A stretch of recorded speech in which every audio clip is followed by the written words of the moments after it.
live. Hi, Patty. Welcome to Venture with Grace. Hey, Grace. Great to see you. Thanks for having me. Yeah, to start the show, I would love for the audience to get to know you a little bit more. So you started your career as, you have worked at the county school district, and you have been working. You worked in marketing. You have worked as a project manager before you started your career in IT and compliance, and then you have worked at various different tech companies like Lending Club, BigCommerce, Sematic, and Informatica, Locker, and the most recently you were at Notion. You were the CISO of Notion before joining a16z. Why don't we talk about what were some core lessons that you've learned early on in your career kind of shape you into who you are today? Sure. Yeah. I've definitely had more than one life, I would say, as you mentioned. So I did start my career. My first career was trying to work in the field of art a long time ago. And what I realized very early on was that technology was becoming a bigger and bigger part of that. And so that was something that always intrigued me. So I think some key lessons that I've learned over the journey would be, to start with empathy and curiosity, I would say. Like understanding people and programs and systems deeply builds your foundation for effective leadership, right? And so, and to build a better journey, I would say. Other things I think about are embrace being uncomfortable. So, growth happens when you take on roles and challenges that stretch your capabilities. And so over all of those different lives, like I took on more and more things to make sure that I was consistently growing. And part of that was to also stay adaptable, right? Like the landscape changes. Even now, we're definitely seeing that a lot consistently.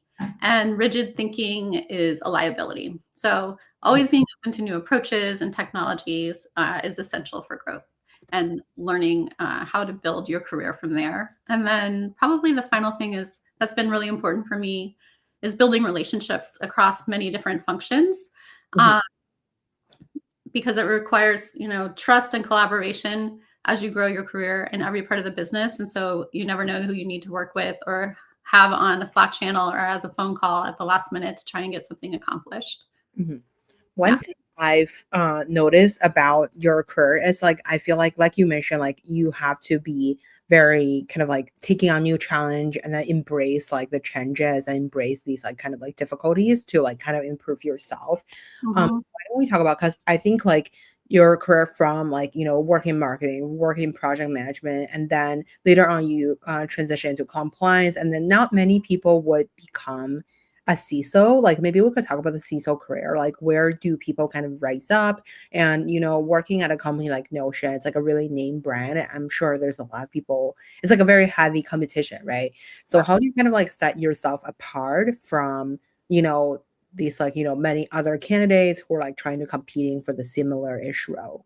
Sure. Yeah, I think, I don't know, there's a couple things. One is because I had gained so many skills from other organizations, it allowed me to have a flexible career.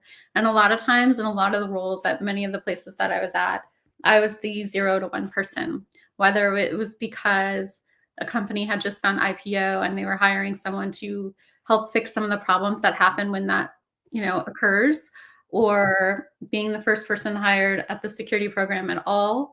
And that was in a couple different places in my career as well.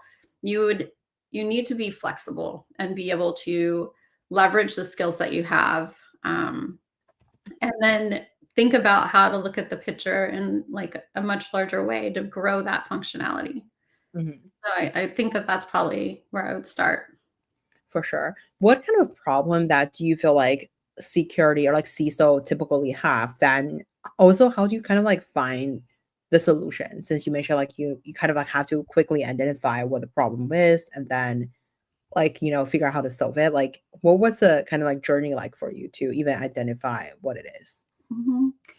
Yeah, my journey, I would say, is, I was working through a lot of different types of backgrounds, but there was a group of skill sets that I consistently took on, and that allowed me to go into internal audit, which is where, going back to continuously learning, I took on taking a bunch of courses in addition to my daily job to get through learning a lot of new things. And then growing through that, meeting people, using my network. I moved into being the first GRC person hired after Lending Club went public and started working through those problems that they had occurred during the IPO, which is pretty normal. And then leveraged my network again to jump to Big Commerce, where I was their first person hired to start prepping their program. And then going to Informatica as well. It was all at that point, it was like significantly bolstered by the people you know, right? So like when you have a network of people that you can reach out to, I think it's pretty critical to be able to grow your career. And so I would say like that was a consistent pattern across the board. Even when I got to Notion, I was the very first person they hired in security, and over the time that I was there, it was the networks that I built internal to the company that allowed us to grow the team much larger. It was, on top of that, I would tend to say in general, as a CISO, like communication skills are going to be critical in those scenarios. And so making sure that you can help your leadership understand why you're accomplishing something, or why you need more support, or why you need more funding, or whatever it might be, is always going to be what's the story that you're telling to get there. For sure. I wonder, maybe we could start with like, what was that day in your life kind of look like a few months ago at Notion, since that's like the most recent job? A day in a life at Notion? Oh gosh. Yeah, so I would say a lot of times I would have my former EA would kill me, but like I would have like probably 20 back-to-back half-hour meetings throughout the day. The team was pretty large at that point. It was 65 people. So I would definitely meet with people on my team. Then there would be additional maybe leadership meetings that would be half an hour to an hour. Then I would try to talk to at least like 1 or 2 startups every day. Didn't happen every day, but that was a goal of my own. And then I would say there was probably not a lot of time it was more meetings than working. And then working would happen after like I stopped taking meetings for the day. So it was always very busy. I was always living on Slack. So like whether it's because I'm looking at alerts or talking to somebody on my team or talking to somebody in another program, that's pretty much where I did most of my work, I would say. We had the Slack CMO on our show last week at Dreamforce, so he'll be so happy to hear this.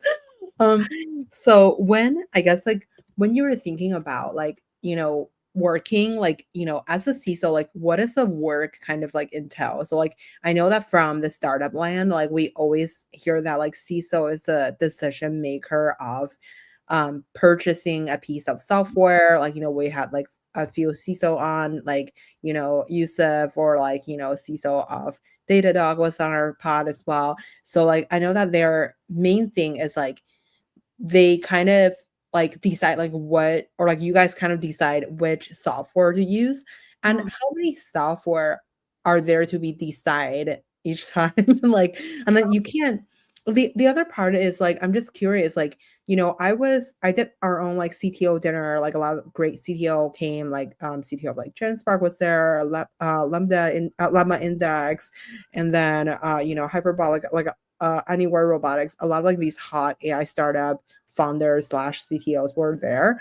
And what's on top of people's mind, one of the big thing is like, there is like traditional software like that's integrated into the bigger company, like a Notion or like some other larger companies ecosystem. And then like there is like part of integration problem, like do you completely use one new software, or like do you use like like a combination of like older software plus the newer quote unquote AI native stuff? And maybe we could talk about like, what does CISO do to the extent of like, what decision you are making every day. And I guess like what's your kind of thinking framework to lead the 65 people team? Like what are other people's kind of role kind of look like? Sure. Yeah. So I would say everyone's day-to-day is probably pretty different. And my team structure was as follows. I was responsible for IT, which consisted of IT operations and IT systems engineering. I was responsible for governance, risk, and compliance. for privacy operations, for business continuity, disaster recovery, for physical security, for security operations, which included like detection and response, and then also application security, product security. We also had multiple engineering teams. So that would have been, we had a product security, like features development team. We had trust engineering. We had trust and safety. We had an internal tools team, and we had security architecture. So that's how that was made up. And the decision-making process and like what I was thinking about on a day-to-day basis depended on the problems that we were trying to solve. I would say in general, the biggest like problems we would be trying to solve are how do we put in the right guardrails while not impeding business on the software, on the development side, as well as on the procurement side. Like I had a great person on my team who was doing third-party risk management. His name was Rio. And that was part of his day job. It's like, how do we move faster on the procurement side, assess the risk of any business that we might want to be working with, and then determine whether it was a risk we wanted to take or one that we wanted to bubble up and say to the owner of that business unit, like, hey, this is the risk that you might be accepting in this scenario. So that's probably, 85% of the day is like risk management. And then the other component I would say is like, on the procurement side, which is something you wanted to dig into a little bit, I would say it's probably true for most CISOs, is thinking about how do you balance the risk to the reward for downloading or uploading or accepting, working with another third party, when traditionally you see, I think it's somewhere between 60 and 75% of third parties are the reason that other companies have a breach.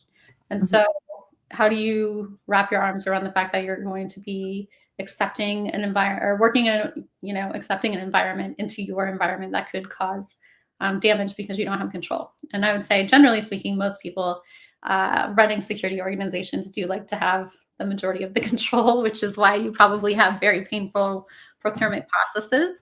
But I would say that that's not necessarily inherent only because of the security team. I think it's mostly in those scenarios you see that security teams are asking for information, and a lot of times the other company has to come back with that data, and it may take time on their end as well. For sure. I hear one of the things that you mentioned, like cohesively, is like a lot of it's about like privacy, security, making sure things like kind of function securely within the organization. I guess like what is the kind of like onboarding process look like for you guys to decide to like which piece of software to use? Like for example, let's say I'm using Canva, like, how do we kind of like go through the process to onboard our team? And then like, how does like CISO kind of come in the conversation? Sure. I think most companies, if they're big enough to have a procurement team, you would have to walk through their process. And that process might include some sort of financial due diligence, making sure that you're paying the people that are asking for the money, those types of things. I'm not as familiar on the procurement side. There's also a legal component. So making sure that you have contracts in place that you are aligning to, who's responsible for what, and outlining those types of things. And then on the security side and the IT side, there's two components there. One is there any level of like access management that needs to be provisioned or can it be connected to other systems like Okta within our environment? And usually the IT team would be looking at that. And then the security side, we're looking at the security posture of the organization that we're looking to work with. And so those are questions like looking at, do they have a SOC 2 or any type of like certification that's looked at by a third party auditor to confirm that they have the controls in place that they say that they do. Caveat being, I think everybody gets a SOC 2 now in a week, and I don't know if that necessarily means that they have better security. And then looking at it from like a, security management perspective, it's technology. Is there a pen test in place? Can we look at like what the findings were and how quickly they were remediated to show like you have some engineering rigor around findings in your security posture?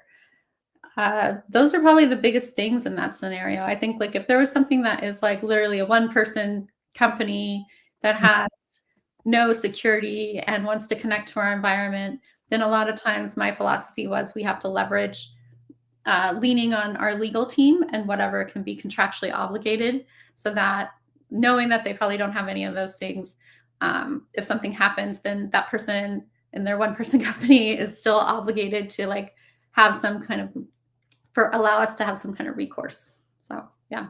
For sure. That's like very, I feel like that's very interesting because like as in the startup land, I feel like a lot of the processes are a lot like less complicated, but obviously when you start scaling, like things started to like piling up.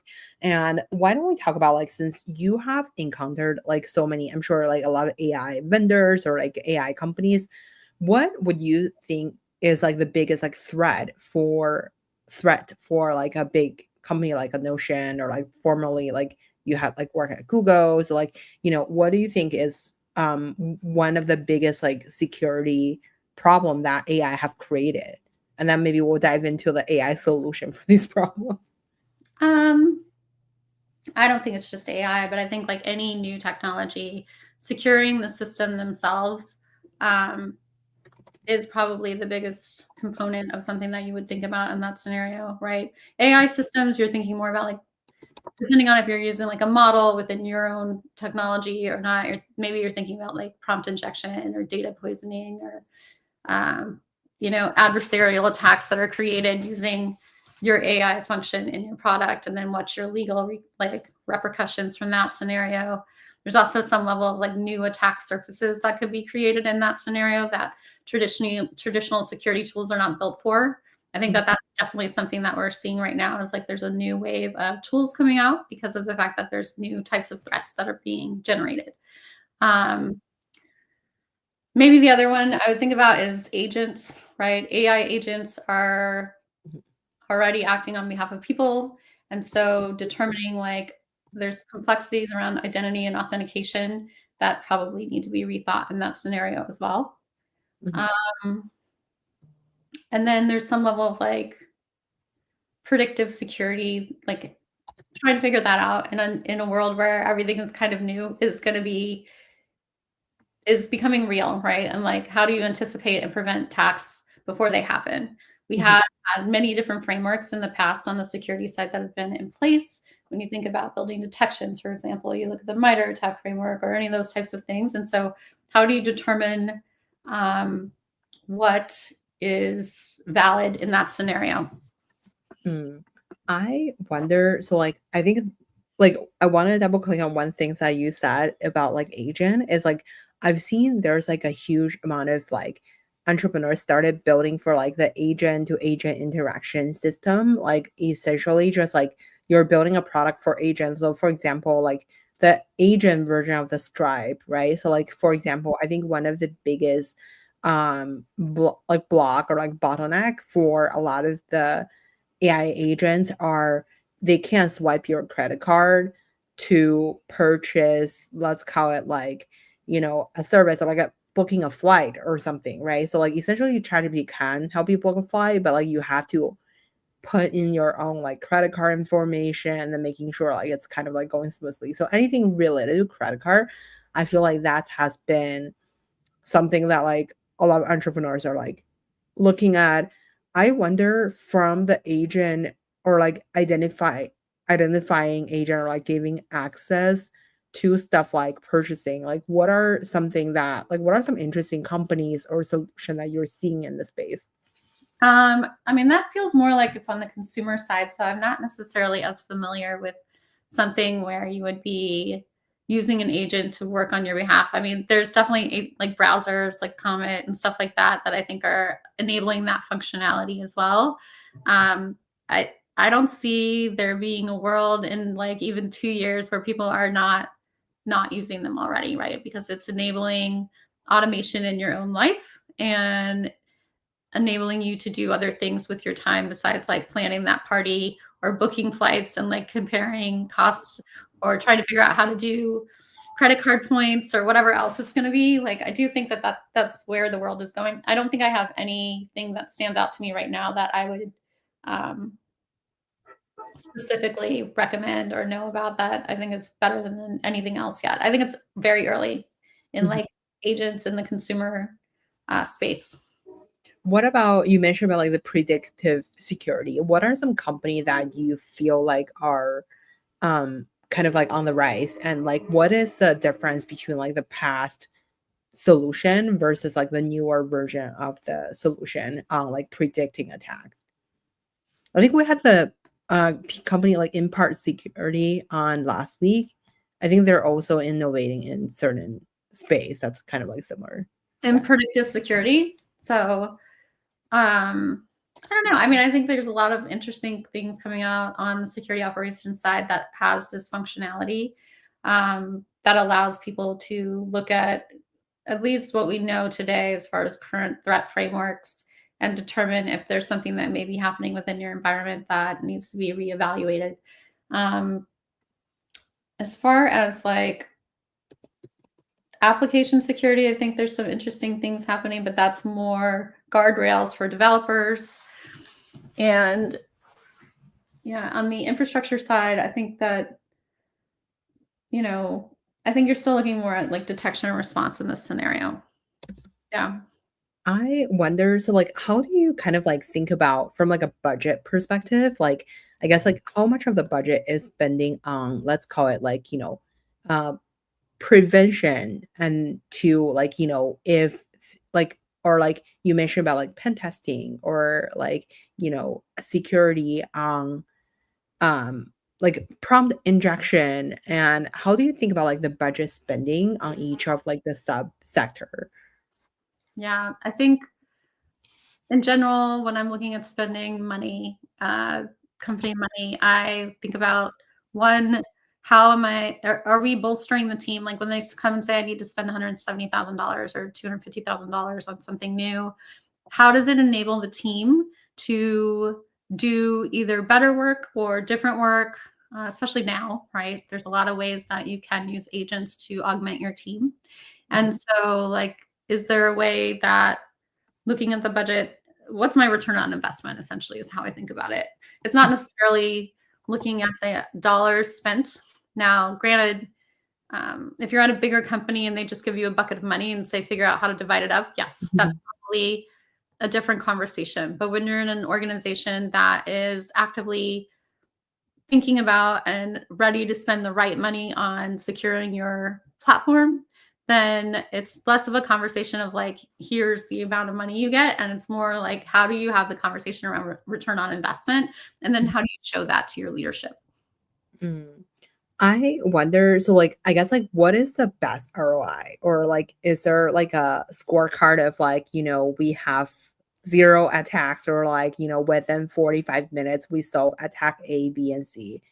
That's kind of like the, how do you kind of like evaluate the effectiveness of these things? That is, I think that's a conundrum for like mostly any security program, right? Like showing the impact through like negative actions, right? These things didn't happen because we spent this money. Mhm. I think that there's a world now where there's tools in the code base, like, the Copilots of the world or the Windsurfs of the world or the Cursors of the world that are moving towards like putting guardrails in place for developers, or SimGrip, in that scenario also does something very similar where we allowed it to make suggestions around potential, coding mistakes that you would want to not put into production. And so that's something that can be quantified. Leveraging the number of, developers that are using these types of tools and knowing that they have that guardrail in place can be quantified, like to how you're reducing your risk. You can use programs like HackerOne to showcase like where there's trends as far as like different types of vulnerabilities that are consistently being deployed into your environment versus, you can look at it maybe year over year, month over month, like, hey, we deployed X tool and now this has gone down XYZ. You can look at tools like Socket and show that something very similar, right? We deployed them and we had library dependency vulnerabilities reduced like within minutes, like by an obscene amount of numbers. So, I mean, those are the types of things where you have data points to actually show it. I don't think that there's a world where you have data points to show like, you know, a number of like reduced fraud counts unless you have like historical data that you've been capturing in a way that allows you to show that. But there's also like new attack vectors that we probably aren't even talking about yet that you can show like return on investment for negative things. But yeah, generally speaking, other than that, I mean, maybe alerts on the SOC team side, like how fast you have time to respond, mean time to detect, those types of things. But when you have a smaller team, it's much harder to capture that data. I wonder, so since like you mentioned earlier about like, oh, by the way, there's an audience question. Yeah. Shruti is asking, at what stage do you need the first enterprise risk hire and reports usually to CFO or GC? I don't think it has to report to like ERM reports to either one of those all the time. I think that it can report to the GC a lot of times or the CFO, depending on how the organization is structured and where they care about it most. You might also see it report to like the director or head of internal audit. But sometimes, and a lot of times in smaller companies where you see risk management started is in the security organization because of different requirements related to reporting either to the board to make sure that they're securing the organization in a way that like adheres to the risk tolerance of the company. So a lot of times you see a risk register and those types of things come out of security first. But when you then get to leverage like the enterprise risk management movement, I think it's when companies become more financially interested in, you know, moving up the food chain, so to speak. And so you would see those people being hired probably with any one of those. And I don't think there's a number. I think there's probably a number when, you know, you determine what the goals of the organization are. Maybe there's like 3 people on the board and now they're finally asking about it. It just depends. Yeah. I wonder in terms of like, maybe we could talk about, since like, I think that's a great question about the made up of the security team. So within your own team, like how was a 65 people kind of setup? Is that project based? So for example, the design team has like a CISO member in there, or like by CISO member, I mean like maybe the, you know, compliance member or something, or like, and then for the, you know, product team, the engineering team, everybody's like in charge of their subsector? Or is this more towards like, you know, there's 5 people working on I don't know, security of our website, and then there's 5 people working on security of our you know, if you're like working on physical product, like the physical product itself, and maybe there's 5 people working on like the physical security of everybody. How is it like kind of actually structured? I think the thing that people maybe or may not always understand about security teams are there's multiple domains, and usually people are experts in one domain or maybe 2, sometimes more than that. But you know, it's very hard to be experts across all the domains in security. And so, generally speaking, teams are structured based on those domains, at least everywhere that I've been at. And so you have a team that is like very deep in the weeds when it comes to security operations, and that's a very specific skill set, or application security, which is not the same as like an engineer, right? Maybe they do know how to code, but they probably haven't been doing it for a while because they're looking at risk management from the code that's being put into production, right? Or how the architecture is developed. And then, yeah, I would say it's much harder to structure a team based only on projects unless you have a very small team. So when the team at Notion was 3 people, we all chipped in together where we could.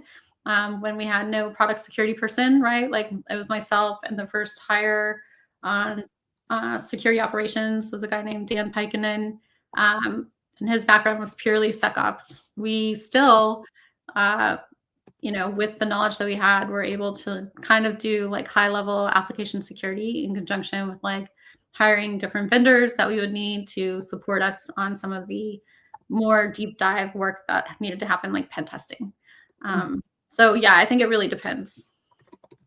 I wonder when it comes to maybe we could talk about your current role at a16z. So like you recently transitioned to operating partner position, and I'm sure you're working with a lot of security companies and to help them maybe connect them with like other CISOs in your network and the community that you're building.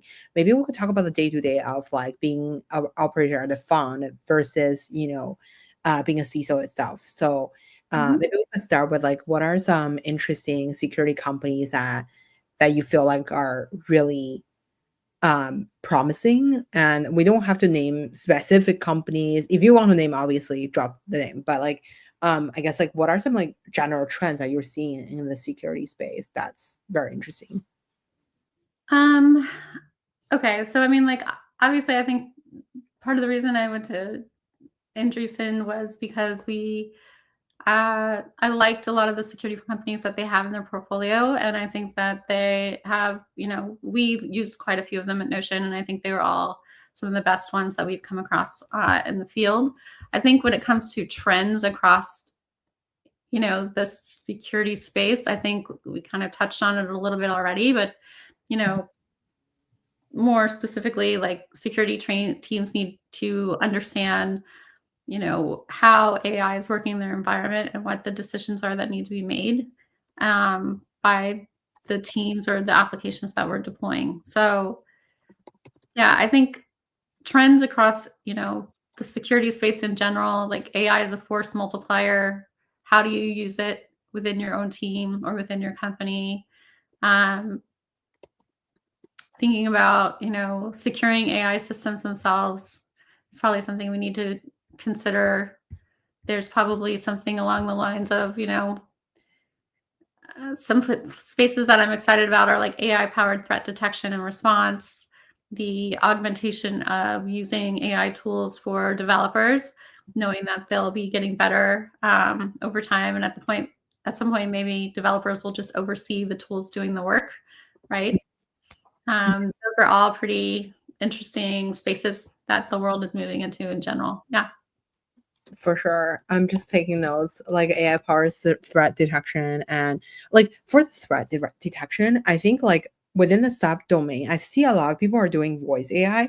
So like basically just identify if your voice is like actually you. Oh, I yeah. think it's like one of the biggest thing. And then I hear about them like trying to like open up to trying to get design partners from banks, from like all these other like bigger organizations. I wonder within the detection subdomain, what Mhm. are some like interesting things that you're seeing? So I think what you're alluding to is more around like deep fakes and their implications, right? Yeah, exactly. Deepfakes. That's everywhere. Yeah. Mhm.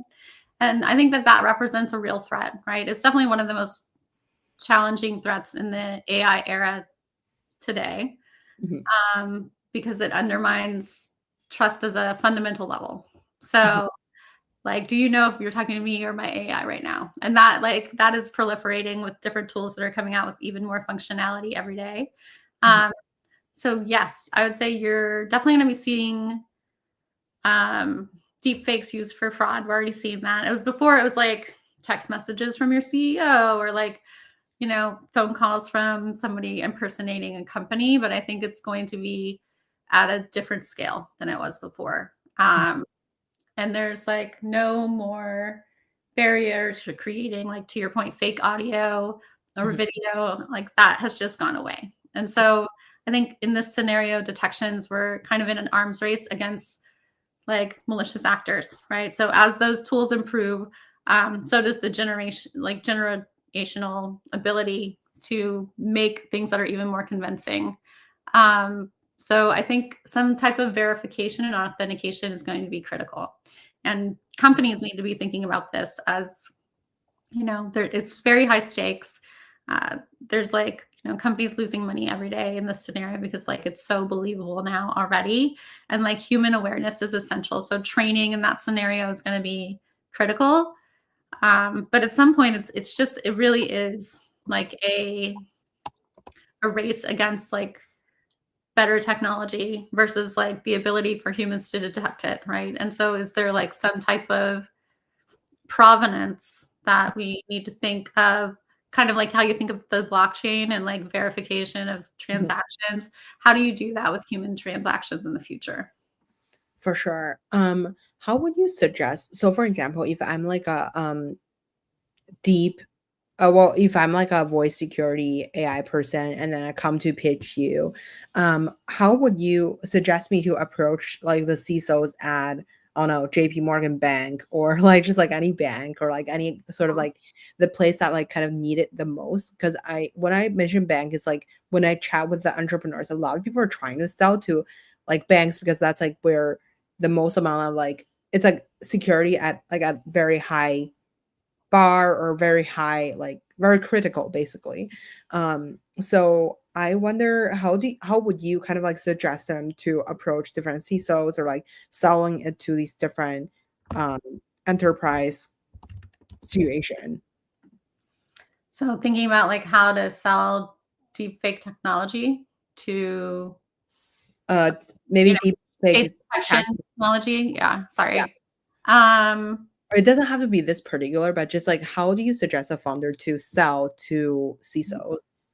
yeah, I think like describing real world scenarios helps in the beginning, right? Mhm. Um, show how, look at recent attacks or things that are happening in the world, and then show how your solution stops actual attacks.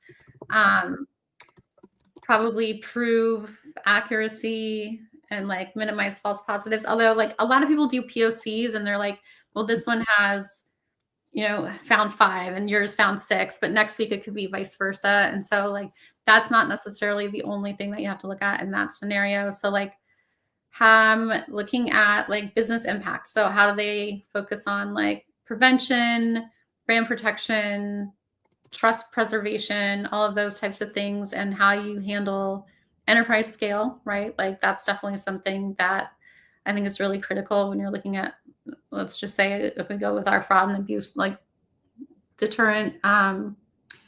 And then, like, how do you help with the full life cycle, maybe in that scenario, if you're specifically talking about deep sake? So, like, how you found one, what's the forensics, what's the investigative process, how much information can you provide in that scenario, especially with somebody that's using voice technology or even like video technology that's very convincing.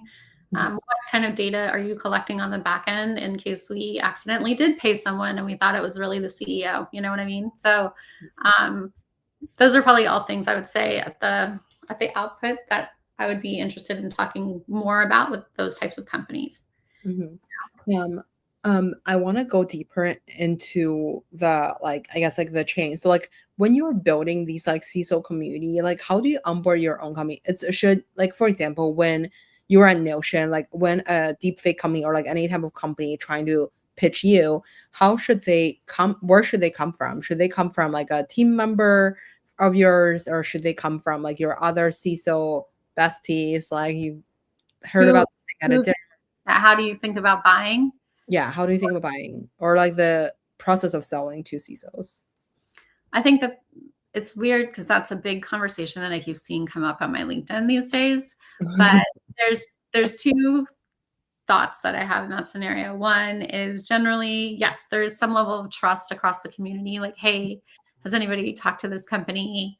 There's a bajillion Slack channels that everybody's in. And so, like, getting feedback from people in the community is really critical for those companies. But also, I think those types of companies, first and foremost, going right to the C-level person is probably maybe not always the best tactic, right? So yeah, it's great to get them in your corner. And sure, there's a lot of times where there's a top-down mandate and this is what you have to do. But I never ran my team that way. And so, like, a lot of times what I appreciated was the ability, sure, I'd love to hear your pitch, but really what I think about is like you should be listening and talking to the people who are doing the work and not just the executives, right? Mhm, Because those are the people that are putting your product under real pressure and testing it on a day-to-day basis, and the people that will have the feedback for you and be your design partner, and their voice will carry, it always carried more weight with me than any demo that I was going to sit through. And mhm, so, like, when we go back to talking about return on investment, that's probably the key critical component in that scenario is like make the relationships with the people at the operating layer, the people that are doing that work and working in your environment first, because those are the people that are coming to me and asking me for money. I'm not the person that's going to be working in your Panther instance or whatever on a regular basis, right? Like I might ask for maybe board level reporting or like specific metrics, but on a day-to-day basis, the people that are building your detections and looking at alerts and all of the things that are coming out of the tools that we're putting in place are the people that you should be talking to first. For sure. What about getting a design partner? Because I feel like if I were like, the CISO notion, I don't have the time to like, be your design partner to tell you need to build this feature and that thing, or like it makes whatever this is into your dashboard. So like, how do you kind of like acquire design partner at the beginning, and how do you convert them into like actually paid leads? Because also to sell into like a bank, whenever I think about the bank itself, I feel like it would just take forever to sell to them because of like, it's just like a really big system. You have to work with the central, like the corporate level, and then you have to work with the branch level. You maybe have to work with the internal people. Like, how do you kind of like think about the process of like selling a security product to a big company from maybe design partner, or like how do you kind of shorten the sales cycle, or like how long is the sales cycle anyway? Well, in those environments that are regulated, so there's a lot of different components that they probably need to think about before adding a new partner to their product stack. But in smaller companies, I would say,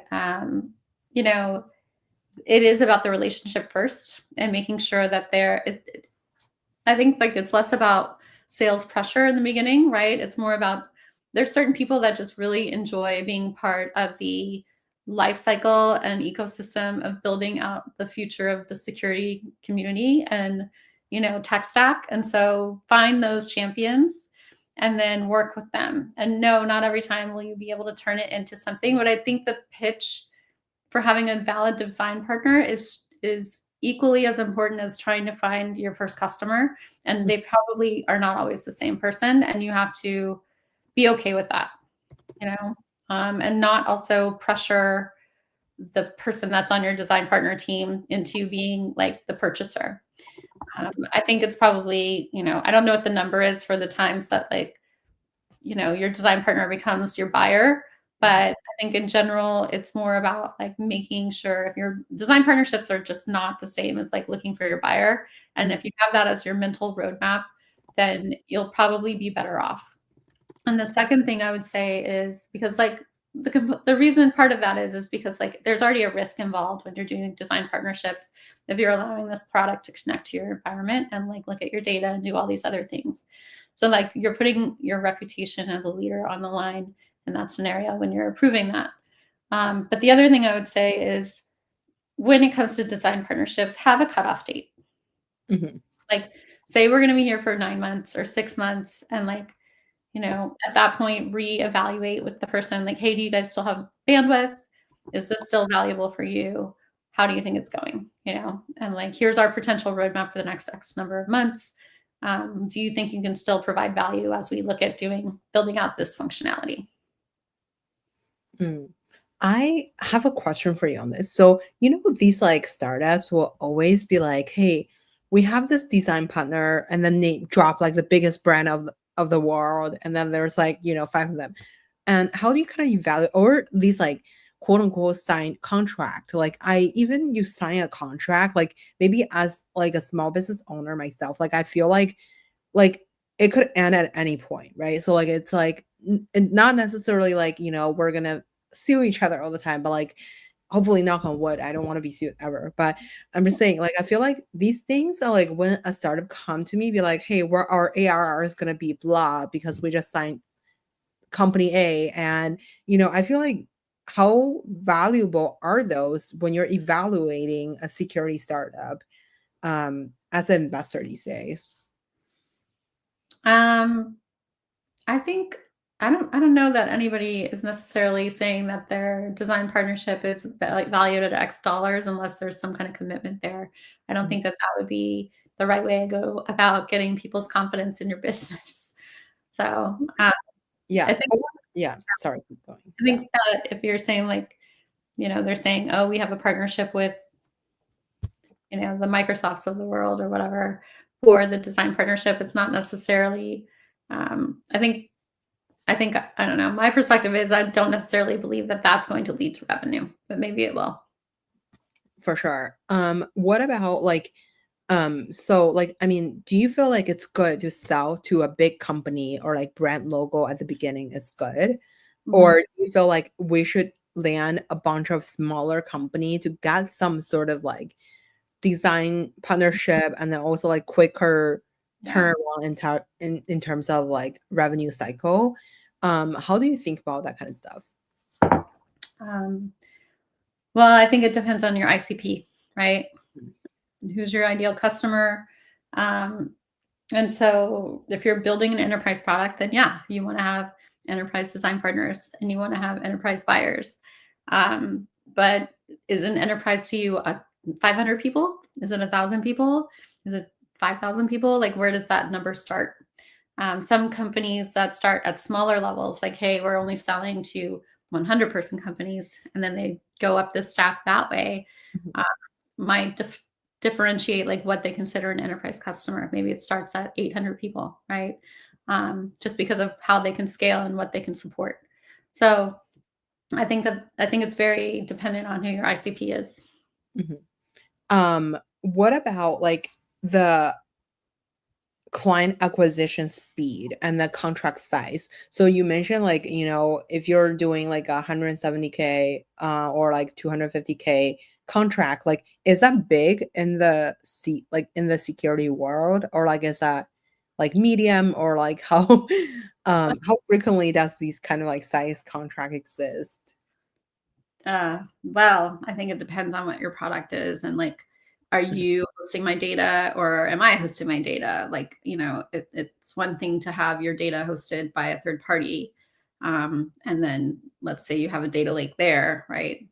Your bill's going to be much bigger than the like I'm hosting it and you're just like scanning information on top of it. And so providing a different level of support. Mhm. So I think that there's some levels of nuance there that would depend on like the size of the deal. When you're Mhm. looking at enterprise products like a Splunk or something like that, Mhm. um, and they're hosting your data, the bill is going to be very different than if you're going with somebody like a scanner, where you're putting your data on-prem. Mhm. What do you think about like, I guess like you are also an advisor for Drata. That's like a really huge company like in the security space. Um, what was it like to being on board of a company like this? And like, what kind of question do people frequently discuss? Obviously, we don't have to talk about a particular question, but like I'm just curious, since you are on the board or like advising, other funds or like other companies, like what are some frequent ask question to you? I think when you're looking at advisories for companies that are scaling, a lot of the times they're trying to figure out like what is the next feature or functionality Mhm, that we would want to see as a customer. mhm, Um, and then on the flip side, like what are things that are not working or how can we do better here, mhm, or what are the trends that we're seeing in the organization where we can think about using the product differently, right? When it's talking about advising different funds, it's more about like how are you thinking about the future of what your tech stack looks like and what the systems in place today are. Are they sufficient? And like what are we thinking about for continuity in the space of like building new applications and where the field is going and like what are the things that you're focused on? I think in my previous role, I consistently, you can ask people on my team, but like would tell people like you should be looking at the mhm, new tech that's coming out because what we have today is great, but hopefully they're always innovating. But in some cases, maybe they are not covering all the things that we need anymore. And so we need to make sure that you're constantly thinking about like what the future looks like and do we need to reevaluate. for sure. I guess like since like you have built like a strong community in the CISO space, what do you guys talk about all the time? And then how do you kind of like expand the relationship, or I guess like maintain the relationship in the CISO space? maybe we could start with like, what do you guys talk about?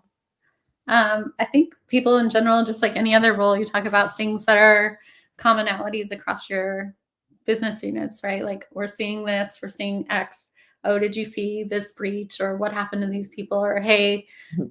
sending a Slack message of like, this, for example, the Salesforce thing. Were you guys affected by this XYZ problem? How are you handling it? What are you telling customers? Maybe you're having those conversations with people. And then the second question was more around like building a bigger community, Yeah. right? And What like, is it like? How do you kind of like engage your CISO community? And obviously, we met at like a CISO-ish dinner, and it was not CISO dinner. It was actually like a VC dinner. But yeah, a lot of them are CISOs. But yeah. yeah, why don't we talk about? I guess like how do you kind of like engage with the community, with other members? And like, I just think just like how you and I met and chatted, I think relationships are built in person. I think during COVID, that was very hard to like expand a lot of the relationships without like multitudes more touch points than you can do when you meet somebody in person for like once or twice and like be able to have a conversation with them. And so that's kind of just the way I continue to operate. So yeah. mhm. Mhm. I guess like I guess like since you also have invested in through the Silicon Valley CISO investments, what do you guys invest in back then? So I was investing in tools that I thought and looked at that our teams were needing at the time. So like I was looking at the NHI space, and Mhm, so and then I looked at like the data pipeline space essentially for security, like security pipeline space, and so like automating some of that functionality to make sure we have the right visibility was really critical. But in general, I think like the way that that group operated was they, every time was different when people got together and like had those discussions. Yeah. mhm. Um, Now since you're working with a16z, I'm sure there's like 1,000 companies come to you. Like, do you help them vet the deals, or like do you? I guess like what does your day kind of look like now? Um, well, it's different every day, Mhm, but it could be like last week I was in Southern California. I talked to a couple different companies down there. mhm, I we had a dinner with like almost 30 CISOs. And so chatted with all of them, then got on a plane the next day and then came back and had a bunch of conversations with different CISOs here in the Bay Area. I also talk with our portfolio companies about different questions that they might have or support that may need. And then also talking with our like fellow operating partners or the GPs about what's happening in their world as well. So it just depends. Every day is really different. But yes, I do get a lot of requests to like listen to pitches and talk to other companies too. So yeah. For the 30 CISOs, like, are they like in different domains? So, like, I would imagine, like, if you work at, I think we had the CISO or CIO of like Elf Cosmetics. I feel like that's like very different than like, the CISO of Datadog. So, like, I wonder, um, from like these like different sectors, like, do people encounter like a similar-ish challenge, or do you feel like because of they are in such a different domain, like they're like just Yeah. doing completely different things? I mean, I would say like building a tech product is probably different than like running a platform where you have to buy cosmetics, right? Mhm, Versus running a company where you're securing infrastructure. Everybody has similar problems, but they're different too. Like they're different flavors of the same problems in some scenarios. So people always have stuff to talk about, and it's always interesting to learn like mhm, how you're deploying things in your environment because it's different than mine. So mhm. I wonder, why is Wiz like such a huge deal back then? Not back then, but like a few months ago. I think because it was probably the largest deal of its kind when Google bought them. So yeah. What Mhm. is like what would be the next like Wiz kind of like, or like where do you think like the money will shift to nowadays to have like a mega acquisition, or like company that's like actually really valuable in the security-ish space?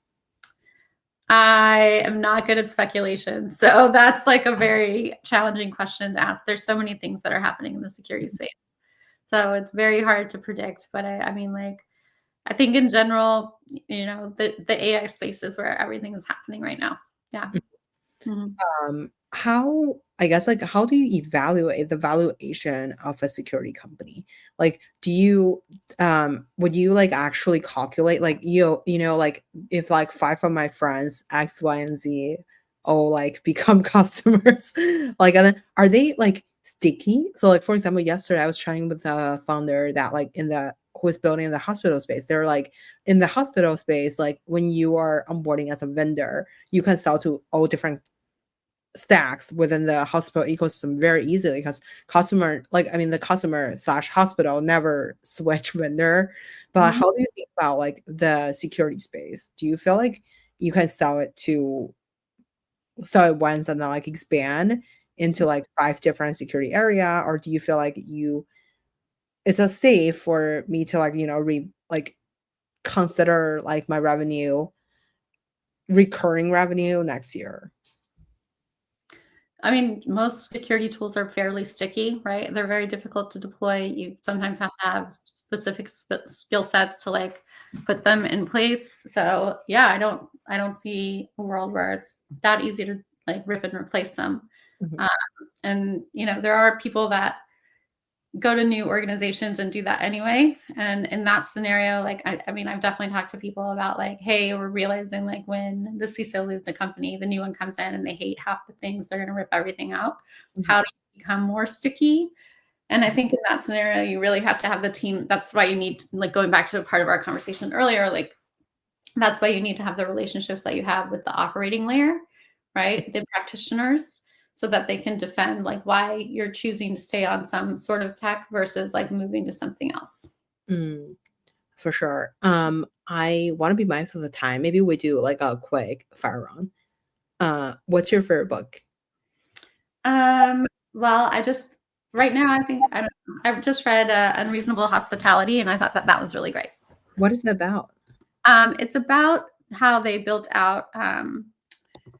It's by let me see.